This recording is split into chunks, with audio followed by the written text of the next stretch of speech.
آج کے اس تجزیے میں ہم سندھ کے شاندار ماضی اور ان عظیم و شان قلعوں کی بات کریں گے جنہوں نے صدیوں تک اس خطے کی حفاظت کی۔ یہ قلعے صرف اینٹ اور پتھر کی دیواریں نہیں ہیں، بلکہ ان میں جنگوں، بہادری اور ہمارے ثقافتی ورثے کی بے شمار کہانیاں دفن ہیں۔ تو آئیے بغیر کسی تاخیر کے تاریخ کے اس انتہائی دلچسپ سفر کا آغاز کرتے ہیں اور ان شاہکاروں کو قریب سے جانتے ہیں۔ آج کے اس تجزیے کے اہم حصے کچھ یوں ہیں۔ سب سے پہلے ہم یونیسکو کی جانب سے سندھ کے ورثے کے اعتراف پر بات کریں گے۔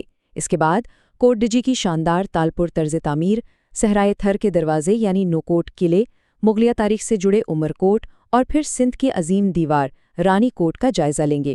آخر میں اس قدیم ورثے کو محفوظ رکھنے کی کوششوں پر بھی ایک نظر ڈالیں گے۔ تو سب سے پہلے بڑھتے ہیں اپنے پہلے حصے کی طرف، یعنی یونیسکو کی جانب سے سندھ کے شاندار ورثے کا عالمی سطح پر اعتراف۔ 29 جی ہاں، یہ محض ایک ہندسہ نہیں ہے بلکہ ایک زبردست کامیابی ہے۔ اب پاکستان کے کل 29 ثقافتی اور قدرتی مقامات یونیسکو کی ٹینٹیٹیو لسٹ یعنی عبوری فہرست میں شامل ہو چکے ہیں۔ یہ کوئی چھوٹی بات نہیں ہے۔ عالمی ثقافتی ورثے کا باقاعدہ درجہ حاصل کرنے کی جانب یہ پہلا اور سب سے اہم قدم مانا جاتا ہے۔ اس فہرست میں حال ہی میں 4 نئے اور شاندار اضافے ہوئے ہیں۔ خیبر پختونخوا سے وادی کلاش کی پوری کمیونٹی کو شامل کیا گیا ہے اور ساتھ ہی سندھ کے 3 نہایت شاندار قلعے بھی اس کا حصہ بنے ہیں، جن میں کوٹ ڈجی، نو کوٹ اور عمر کوٹ کا قلعہ شامل ہے۔ یہ سوچ کر ہی حیرت ہوتی ہے کہ کسی پوری زندہ کمیونٹی اور ان شاندار دفاعی عمارتوں کو ایک ساتھ بین الاقوامی سطح پر یہ پذیرائی ملنا واقعی ایک بہت بڑا تاریخی لمحہ ہے۔ اور جیسا کہ ڈائریکٹوریٹ آف اینٹیکویٹیز کے ڈی جی فتح شیخ نے بالکل بجا فرمایا ہے کہ ان مقامات کی شمولیت سے سندھ کی تاریخ کو عالمی سطح پر مزید پذیرائی ملے گی اور سیاحت کو زبردست فروغ حاصل ہوگا۔ یعنی یہ کوئی عام سی کاغذی کارروائی نہیں ہے، اس عالمی شناخت کا سیدھا اور مثبت اثر مقامی معیشت پر پڑے گا اور دنیا کو ہماری بھرپور تاریخ ایک بالکل نئے انداز میں دیکھنے کا موقع ملے گا۔ آگے بڑھتے ہیں دوسرے حصے کی جانب، جہاں ہم ذکر کریں گے کوٹ ڈجی کا، جو تالپور دور کا ایک بے مثال دفاعی شاہکار ہے۔ اب اگر اس قلعے کی تاریخ پر غور کیا جائے تو یہ کوئی چند سو سال پرانی بات نہیں ہے۔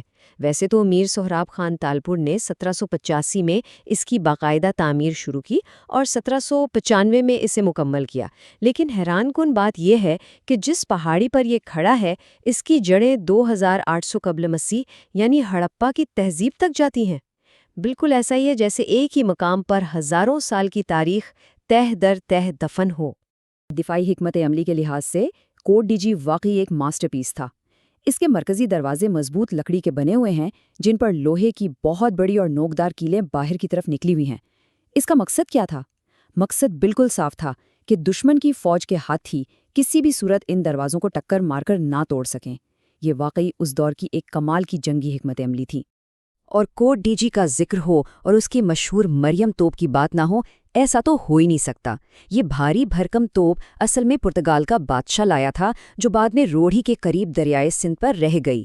پھر میر سہراب خان نے ہاتھیوں کی مدد سے اس دیوا ہیکل توپ کو کھینچ کر 70 فٹ اونچے قلعے کی فصیل پر چڑھایا۔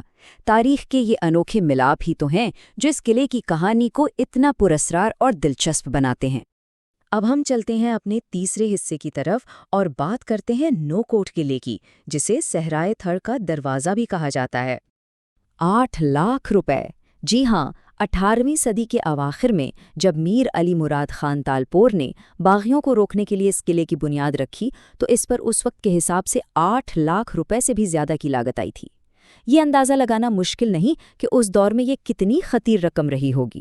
یہ بھاری بھرکم بجٹ بذات خود اس بات کا ثبوت ہے کہ یہ قلعہ جغرافیائی اور تصویراتی لحاظ سے کتنا اہم تھا۔ اتنے بڑے خرچے سے بننے والے اس قلعے کے اندر کچھ انتہائی تاریک اور بغیر کھڑکیوں والی کمانی دار چھتوں کی کوٹریاں بھی موجود ہیں۔ ان میں روشنی کا کوئی راستہ نہیں ہے۔ اب یہ ایک اصرار ہے کہ کیا یہ واقعی بارود کا ذخیرہ کرنے کی جگہ تھیں یا پھر خطرناک قیدیوں کے لیے بنائے گئے زندان، کیونکہ ان کی چھتوں میں لوہے کے کڑے آج بھی لٹکتے ہوئے نظر آتے ہیں۔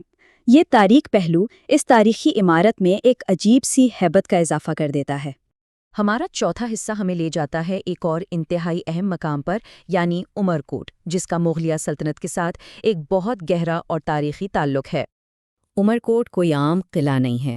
13ویں صدی میں بننے والا یہ ڈھانچہ تاریخ کے اوراق میں ہمیشہ کے لیے اس لیے امر ہو گیا کیونکہ مشہور مغل شہنشاہ اکبر اعظم کی پیدائش اسی علاقے سے منسوب کی جاتی ہے۔ اگر بغور دیکھا جائے تو اس ایک قلعے کی دیواروں میں راجپوتوں، مغلوں اور تالپور خاندانوں کی تاریخ ایک ساتھ سانس لیتی ہوئی محسوس ہوتی ہے۔ یہ بجا طور پر مختلف سلطنتوں کا ایک انوکھا سنگم ہے۔ اب سوال یہ پیدا ہوتا ہے کہ اس عظیم ورثے کو محفوظ رکھنے کی قیمت کیا ہے؟ حال ہی میں 7.5 کروڑ روپے کا ایک خطیر بجٹ خاص طور پر اس قلعے کی 35 فٹ اونچی بیرونی دیواروں کی مرمت اور بحالی کے لیے رکھا گیا ہے۔ اتنی بڑی رقم کا استعمال ہمیں بتاتا ہے کہ ان تاریخی اور خستہ حال دیواروں کو گرنے سے بچانا آج کے دور میں کتنا بڑا اور سنجیدہ چیلنج بن چکا ہے۔ اب ہم بڑھتے ہیں اپنے 5ویں حصے کی جانب، جہاں ہم ذکر کریں گے رانی کوٹ کا، جسے پوری دنیا سندھ کی عظیم دیوار کے نام سے جانتی ہے۔ 32 کلومیٹر! واقعی یہ ہندسہ حیران کر دینے والا ہے۔ رانی کوٹ قلعے کی فصیل تقریباً 32 کلومیٹر کے وسیع رقبے پر پھیلی ہوئی ہے۔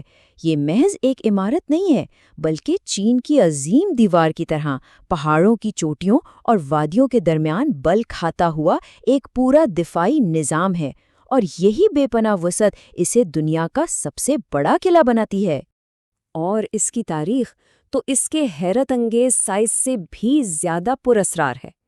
تاریخی حوالوں کی مانیں تو یہ ڈھانچہ اتنا زیادہ قدیم ہے کہ مورخین کا دعویٰ ہے کہ شاید سکندر اعظم کی فوج نے بھی اس کا محاصرہ کیا تھا۔ بھلے ہی آج اس کا موجودہ ڈھانچہ ہمیں تالپور دور کا نظر آتا ہے، لیکن سچ تو یہ ہے کہ اس کی بنیادیں صدیوں بلکہ ہزاروں سال پرانی تاریخ کے دھندرکے میں کہیں گم ہیں۔ آخر میں ہم اپنے چھٹے اور آخری حصے پر بات کریں گے جو آج کے دور میں سب سے زیادہ اہم بھی ہے، اور وہ ہے اس عظیم اور قدیم ورثے کا تحفظ۔ اگر ہم موازنہ کریں تو ایک طرف ماضی کی وہ شان و شوکت ہے جب یہ دیواریں ناقابل تسخیر سمجھی جاتی تھیں، جہاں شاہی دربار سجا کرتے تھے اور توپیں گرجتی ہیں، اور دوسری طرف ہماری آج کی تلخ حقیقت ہے جہاں تجاوزات، ماحولیاتی انحطاط اور مسلسل موسمیاتی تبدیلیوں کی وجہ سے ان دیواروں میں گہری دراڑیں پڑ چکی ہیں۔ نوکوٹ جیسے قلعوں کی ان دراڑوں میں تو اب بچھو اور سانپوں نے ڈیرے ڈال لیے ہیں۔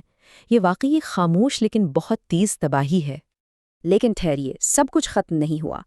اس بڑھتی ہوئی مایوسی میں امید کی ایک بڑی گرن ڈائریکٹوریٹ آف اینٹیکویٹیز اینڈ آرکیالوجی کی شکل میں موجود ہے۔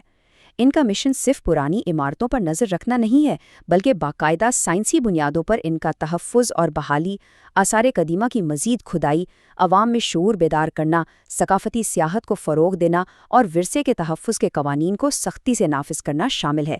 یہ ایک بہت منظم اور مشکل جنگ ہے جو ہمارے اس تاریخی ورثے کو بچانے کے لیے لڑی جا رہی ہے۔ تو اس ساری بحث کے بعد ایک نہایت ہی اہم سوال ابھر کر سامنے آتا ہے کہ کیا واقعی ہم انسانی تاریخ کے ان عظیم مظاہر کو اگلی صدی تک محفوظ رکھنے کے لیے کافی اقدامات کر رہے ہیں؟ یونیسکو کی فہرست میں شامل ہونا یقیناً ایک زبردست اور خوش آئندہ سنگ میل ہے، لیکن در حقیقت یہ تو صرف ایک طویل سفر کا آغاز ہے۔ یہ قلعے ہماری پہچان ہیں، انہیں آنے والی نسلوں کے لیے محفوظ رکھنا ہماری مشترکہ سماجی ذمہ داری ہے، اور اسی سوچ کے ساتھ ہم اپنے آج کے اس تجزیے کو یہیں مکمل کرتے ہیں۔